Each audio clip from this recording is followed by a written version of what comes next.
അമ്മേ പരിശുദ്ധ അമ്മേ, അമ്മേ പരിശുദ്ധ ദൈവമാതാവേ, കൃപാസനത്തിലൂടെ ഞങ്ങൾക്കും ഞങ്ങളുടെ ദേശത്തിനും അമ്മ മധ്യസ്ഥം തേടി തന്ന എല്ലാ അനുഗ്രഹങ്ങൾക്കും കൃപകൾക്കും ഞങ്ങളിപ്പോൾ ഹൃദയം നിറഞ്ഞ നന്ദി പറയുന്നു. അമ്മേ പരിശുദ്ധമ്മേ ദൈവമാതാവേ, 2004 ഡിസംബർ 7 ഉച്ചകഴിഞ്ഞ് 2:30 കൃപാസനത്തിൽ സംഭവിച്ച അമ്മയുടെ പ്രത്യക്ഷപ്പെടലിനെ കുറിച്ച് തിരുസഭയ്ക്ക് സമർപ്പിച്ചിരിക്കുന്ന പഠനരേഖകളുടെ സഭാത്മകമായ പഠനം ആരംഭിക്കുവാൻ ഞങ്ങൾ പ്രാർത്ഥിക്കുന്നു. അമ്മേ പരിശുദ്ധമേ, ഭൂസ്വർലോകങ്ങളുടെ രാജ്ഞിയായ അങ്ങേയ്ക്ക് ഭൗമസംരക്ഷണത്തിനായി പ്രപഞ്ചപ്രകൃതിയെ തിരുസഭ പ്രതിഷ്ഠിക്കുവാൻ ഈ പ്രത്യക്ഷീകരണം വഴി ഇടയാക്കണമേ. പരിശുദ്ധമേ, ജപമാല മാതാവേ, സകല കൃപാസനം പ്രാർത്ഥനയോടും ചേർത്ത് ഞങ്ങളിപ്പോൾ പ്രാർത്ഥിക്കുന്ന ഈ കുടുംബത്തിന്റെ പ്രത്യേക നിയോഗം. മക്കളെ, അമ്മയുടെ പ്രത്യക്ഷീകരണത്തിന്റെ ഈ അനുഗ്രഹവേളയിൽ ഞങ്ങൾക്ക് സാധിച്ചു തരുവാൻ കനിയണമേ. ആമേൻ. വിശ്വാസ പ്രമാണം. സർവശക്തനായ പിതാവും ആകാശത്തിന്റെയും ഭൂമിയുടെയും സൃഷ്ടാവുമായ ദൈവത്തിൽ ഞാൻ വിശ്വസിക്കുന്നു. അവിടുത്തെ ഏകപുത്രനും ഞങ്ങളുടെ കർത്താവുമായ ഈശോമിശിഹായിലും ഞാൻ വിശ്വസിക്കുന്നു.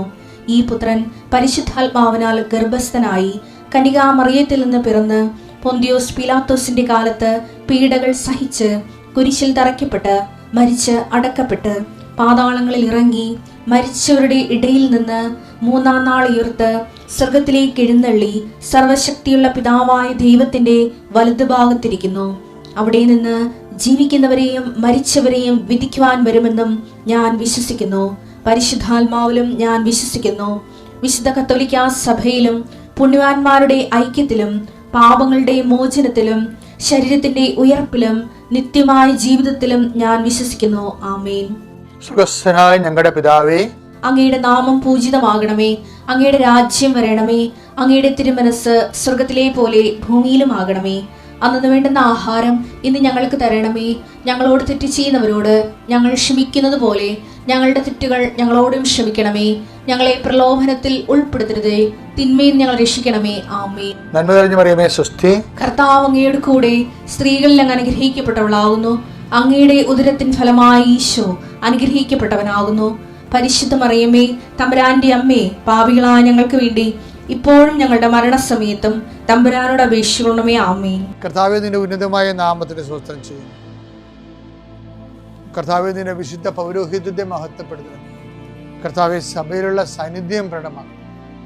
40 വർഷം അർപ്പിച്ച കൃപാന്റെ യുഗതിയായി കൃപാസ്ഥാനത്താരെ ജീവനോടെ പ്രത്യക്ഷപ്പെട്ട പരിശുദ്ധ അമ്മയുടെ മാധ്യസ്ഥത്തിലെ ഞാൻ അങ്ങയുടെ മക്കൾക്ക് വേണ്ടി പ്രാർത്ഥിക്കുന്നു. അമ്മേ, ഈ പ്രഭാതത്തിൽ എത്രയോ പേരാണ് അമ്മേ ഈ ഒരു പ്രാർത്ഥനയ്ക്ക് വേണ്ടി കൊതിച്ച് കാത്തിരിക്കണത്. അവർക്ക് എവിടെ എന്തെല്ലാമോ കാര്യങ്ങളുണ്ട്. ഇന്ന് അവരുടെ കഴിവിൽ നിൽക്കാത്ത കാര്യങ്ങളുണ്ട്. കർത്താവേ, അങ്ങയുടെ മക്കളുടെ കഴിവിൽ നിൽക്കാത്ത കാര്യങ്ങൾ, ആ കാര്യങ്ങളെ കുറിച്ച് ഓർക്കുമ്പോൾ ഭയവും പേടിയും പ്രയാസവും സങ്കടവും നിരാശയും ഒക്കെ തോന്നുന്ന വിഷയങ്ങൾ, വ്യക്തികൾ, അതെല്ലാം യേശുക്രിസ്തു നാമത്തിൽ ഞാൻ ബന്ധിക്കുന്നു.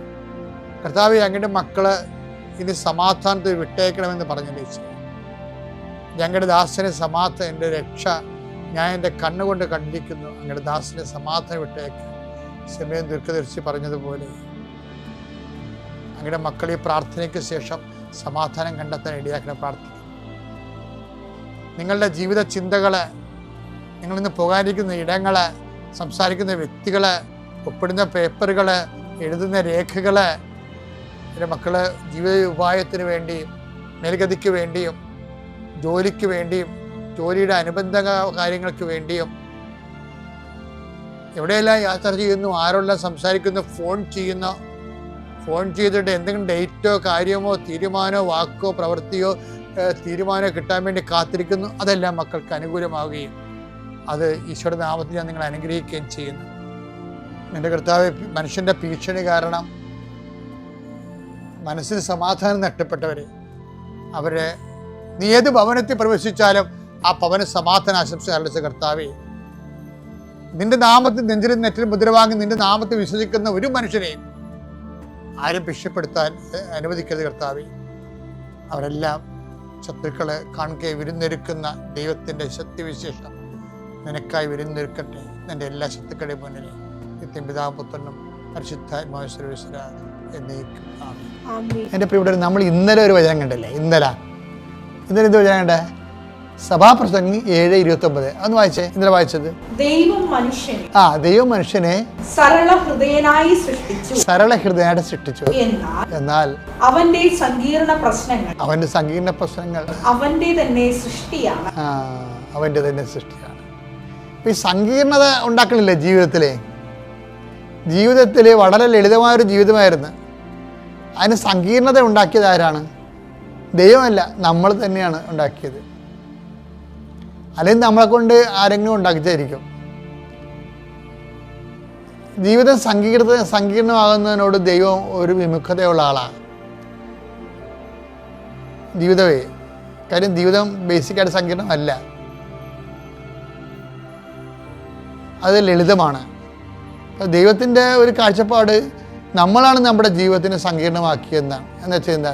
ദൈവത്തിൻ്റെ അല്ലാത്ത വഴികൾ തിരഞ്ഞെടുത്തു. അത് പറയല്ല, എൻ്റെതല്ലാത്ത പദ്ധതികൾ നിരൂപിച്ചവർക്ക് ദുരിതം വന്നു. എടുത്തേ യെശയ്യാ 30:1. കർത്താവ് അരുളി ചെയ്യുന്നു, എന്റേതല്ലാത്ത പദ്ധതികൾ നടപ്പിലാക്കുകയും എനിക്ക്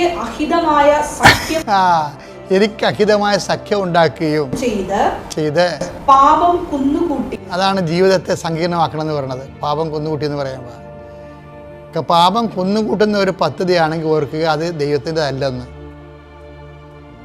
അത് മനസ്സിലാക്കാനുള്ള കോമൺ സെൻസ് പോരെ? വിവേചനമായിട്ട് പരിശുദ്ധാത്മാവ് ദാനം വേണോ?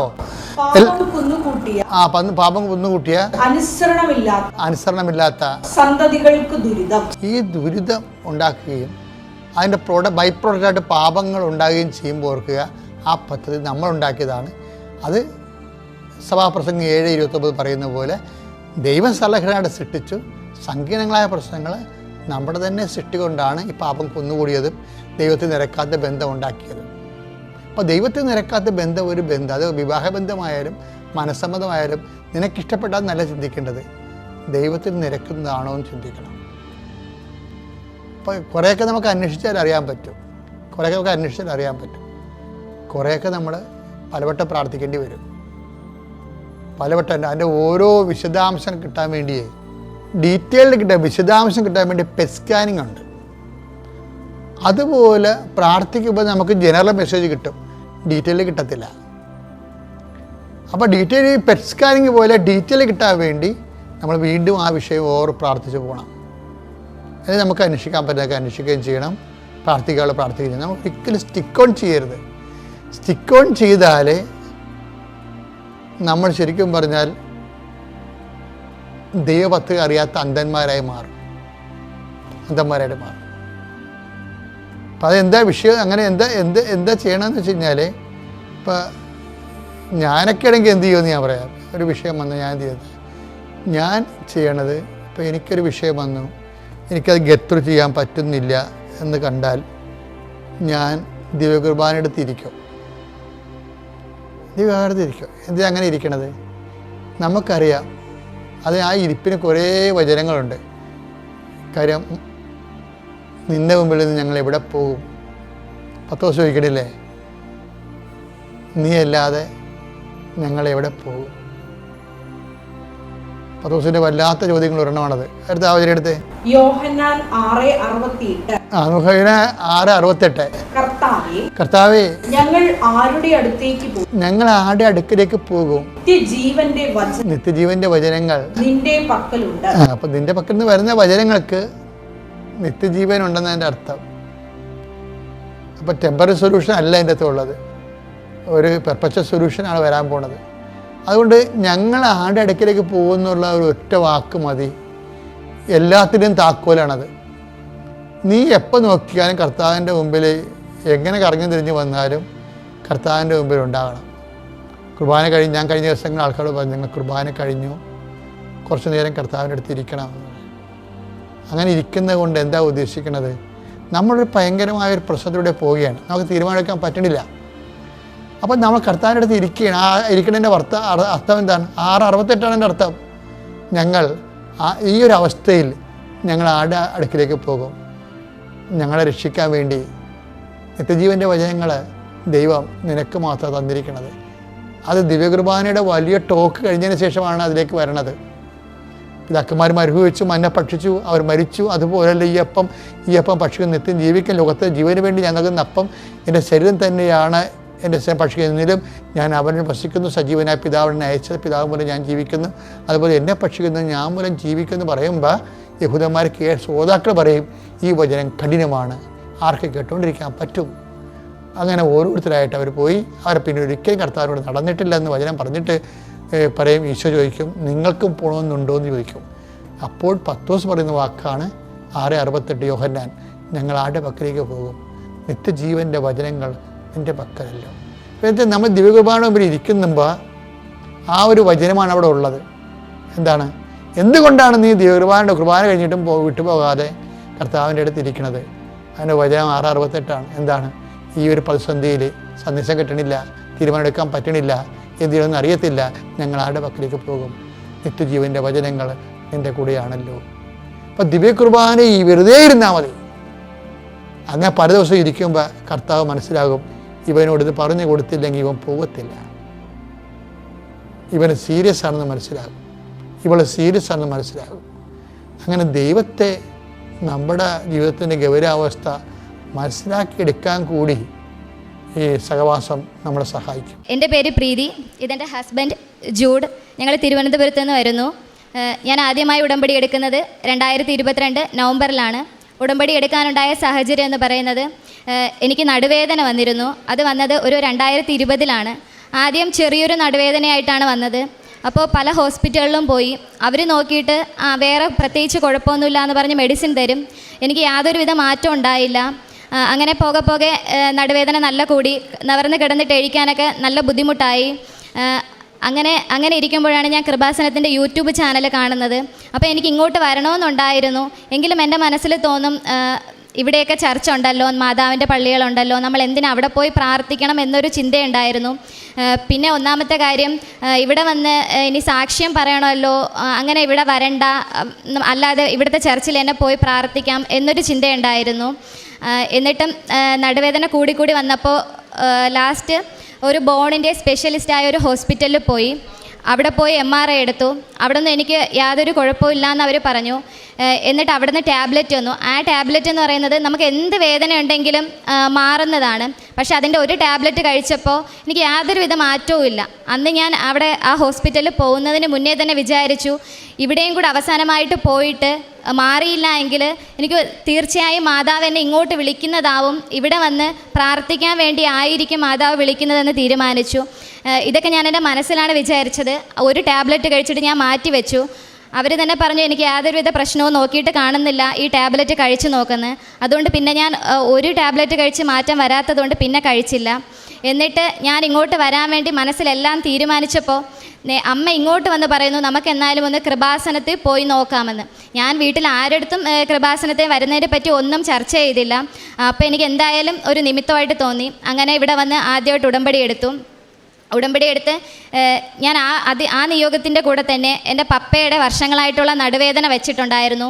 പിന്നെ എൻ്റെ തലവേദന നിയോഗം വെച്ചിരുന്നു. ഇത് രണ്ടും മാറിക്കിട്ടി. പിന്നെ എൻ്റെ നടുവേദന അങ്ങനെ തന്നെ ഉണ്ടായിരുന്നു. പക്ഷേ എല്ലാ ദിവസവും വൈകുന്നേരവും രാവിലെയും ഈ ഉടമ്പടി തൈലം പൂശി പ്രാർത്ഥിക്കുമ്പോൾ എനിക്കൊരു പ്രത്യേക തണുപ്പിൻ്റെ ഒരു ഫീലിങ്സ് ഉണ്ടാവാറുണ്ടായിരുന്നു. അപ്പോൾ എനിക്ക് എന്തായാലും മനസ്സിലായി ഇന്നല്ലെങ്കിൽ നാളെ മാതാവ് എന്തായാലും എനിക്കിത് മാറ്റിത്തരും എന്നൊരു കോൺഫിഡൻസ് ഉണ്ടായിരുന്നു. പിന്നെ നടുവേദന മാറാനായിട്ട് വീണ്ടും ഞാൻ ഓരോ ഉടമ്പടിയിൽ വെച്ചുകൊണ്ടിരുന്നു. എന്നിട്ട് ഞാൻ വിശ്വാസം കൈവിട്ടില്ല. എനിക്ക് എന്തായാലും മാതാവ് മാറ്റിത്തരും എന്നുള്ളൊരു ബോധ്യം ഉണ്ടായിരുന്നു. കറക്റ്റായിട്ട് ഡേറ്റ് ചോദിച്ചാൽ എനിക്ക് അറിയത്തില്ല. എനിക്ക് ഒരു ടാബ്ലറ്റും കഴിക്കാതെ ഇവിടുത്തെ വിശുദ്ധ വസ്തുക്കൾ മാത്രം ഉപയോഗിച്ച് എനിക്കിപ്പോൾ നടുവേദനയുടെ യാതൊരു പ്രശ്നവും ഇല്ല. നടുവേദന ഉണ്ടായിരുന്നു എന്ന് പോലും എനിക്കിപ്പോൾ തോന്നുന്നില്ല. എന്ന് മാറിയെന്ന് എനിക്ക് അറിയത്തില്ല. മാതാവിൻ്റെ അനുഗ്രഹം കൊണ്ട് മാത്രമാണ് ഇത് മാറിയത്. പിന്നെ അങ്ങനെ ഇരിക്കെ എൻ്റെ കാശുരൂപം കളഞ്ഞു പോയിരുന്നു. കാശുരൂപം കളഞ്ഞു പോയിട്ട് പിന്നെ ഉടമ്പടി കുറച്ച് ഞാൻ ഉഴപ്പി. അങ്ങനെ ഇവിടെ വന്ന് ജാനുവരി 17-ാം തീയതി ഞാൻ ഒന്നേന്ന് ഉടമ്പടി എടുത്തു. ഉടമ്പടിയിൽ ഞാൻ വിചാരിച്ചൊരു കാര്യം എന്ന് പറഞ്ഞാൽ മെയിനായിട്ട് എനിക്ക് ടെൻഷൻ്റെ നിയോഗം വയ്ക്കണം. എനിക്കത് എങ്ങനെയെങ്കിലും മാറി കിട്ടണം. എനിക്ക് എക്സാമും അങ്ങനെ പെട്ടെന്ന് ടെൻഷൻ വരുന്ന ഒരാളാണ്. ടെൻഷൻ വന്നാൽ എന്നെ കൊണ്ട് എന്നെ മാറ്റാൻ പറ്റത്തില്ല. അപ്പോൾ ഇവിടെ വന്ന് എങ്ങനെയെങ്കിലും മാതാവ് മാറ്റിത്തരണം. 6 നിയോഗത്തിൽ ഒരെണ്ണം ടെൻഷൻ, 6ാമത്തത് ടെൻഷൻ എഴുതണമെന്നും പറഞ്ഞ് ഞാൻ എഴുതി വെച്ചിട്ടാണ് വന്നത്. ഇവിടെ വന്ന് 5 നിയോഗം എഴുതിയപ്പോൾ എനിക്ക് 6ാമത്തെ എഴുതാൻ പറ്റുന്നില്ല. ഞാൻ ഇതെന്ത് പറ്റി എനിക്ക് എഴുതാൻ പറ്റുന്നില്ലല്ലോ എന്ന് ഞാൻ ഇങ്ങനെ ഇരുന്ന് പ്രാർത്ഥിച്ചുകൊണ്ടിരുന്നപ്പം അതുവരെ വിചാരിക്കാത്തൊരു കാര്യമാണ് മാരേജിനെ പറ്റി. മാതാവ് എൻ്റെ അടുത്ത് ഉള്ളിൽ ഇങ്ങനെ പറയുന്നുണ്ട്, വിവാഹം എഴുതൂ, ടെൻഷൻ ഞാൻ മാറ്റി തരാമെന്ന്. ഞാൻ അങ്ങനെ വീണ്ടും പ്രാർത്ഥിച്ചു. അങ്ങനെ 6ാമത്തെ നിയോഗം മാരേജിനെ പറ്റി, മാരേജ് എഴുതി. ടെൻഷൻ അന്ന് ഞാൻ ഇവിടെ ഇരുന്ന് പ്രാർത്ഥിച്ചതാണ്. അതിനുശേഷം എനിക്ക് ഇന്നേ വരെ ടെൻഷൻ ഉണ്ടായിട്ടില്ല. പിന്നെ മാരേജിൻ്റെ കാര്യം ഇവിടെ ഇരുന്ന് 6ാമത്തെ നിയോഗം എഴുതി പ്രാർത്ഥിക്കുമ്പോൾ ഞാൻ മാതാവിൻ്റെ അടുത്ത് പറഞ്ഞു, മാതാവേ, ഇവിടെ വന്ന് ഉടമ്പടി എടുത്ത ഒരാളിനെ തന്നെ ആയിരിക്കണേ നീ തരേണ്ടത്. പിന്നെ കല്യാണം കഴിക്കാൻ പോകുന്ന വ്യക്തി മാതാവുമായിട്ടും ഏറ്റവും കൂടുതൽ ചേർന്ന് നിൽക്കുന്ന ഒരു വ്യക്തി തന്നെ ആയിരിക്കണമെന്ന് പ്രാർത്ഥിച്ചു. ആ ജനുവരിയിൽ തന്നെ എനിക്കൊരാലോചന വന്നു. സാധാരണ വീട്ടിൽ അങ്ങനെ മാരേജ് നോക്കിയിരുന്നതല്ല, പക്ഷേ എന്തോ മാതാവിൻ്റെ പ്രസൻസ് എല്ലാവർക്കും ഫീൽ ചെയ്തു. അങ്ങനെ നമ്മൾ അന്വേഷിച്ചപ്പോൾ ഹസ്ബൻഡിൻ്റെ വീട്ടുകാരും പള്ളിയായിട്ട് ഒരുപാട് ചേർന്ന് നിൽക്കുന്നവരാണ്. ഹസ്ബൻഡിൻ്റെ ബ്രദർ അച്ചമ്പട്ടത്തിന് പഠിക്കുകയാണ്.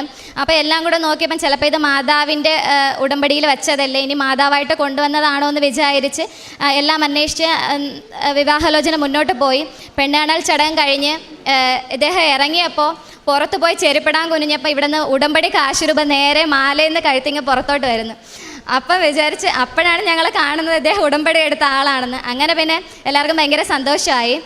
പിന്നെ എന്തായാലും മാതാവിൻ്റെ അടുത്ത് പ്രാർത്ഥിച്ചതുപോലെ തന്നെ നല്ലൊരു ഫാമിലിയിലാണ് എനിക്ക് ചെന്നെത്തിപ്പെടാൻ സാധിച്ചത്. അമ്മയും പപ്പയും ബ്രദറും ഹസ്ബൻഡും എല്ലാവരും ഈശോയും മാതാവുമായിട്ട് അത്രയും ചേർന്ന് നിൽക്കുന്ന വ്യക്തികളാണ്. നല്ല സമാധാനവും സന്തോഷമുള്ള ഒരു ഭവനമാണ്. അതിന് ഞാൻ മാതാവിന് പ്രത്യേകിച്ച് നന്ദി പറയുന്നു. പിന്നെ മാതാവിൻ്റെ സുഗന്ധാഭിഷേകം എനിക്ക് ഒരുക്കുകയുണ്ടായി.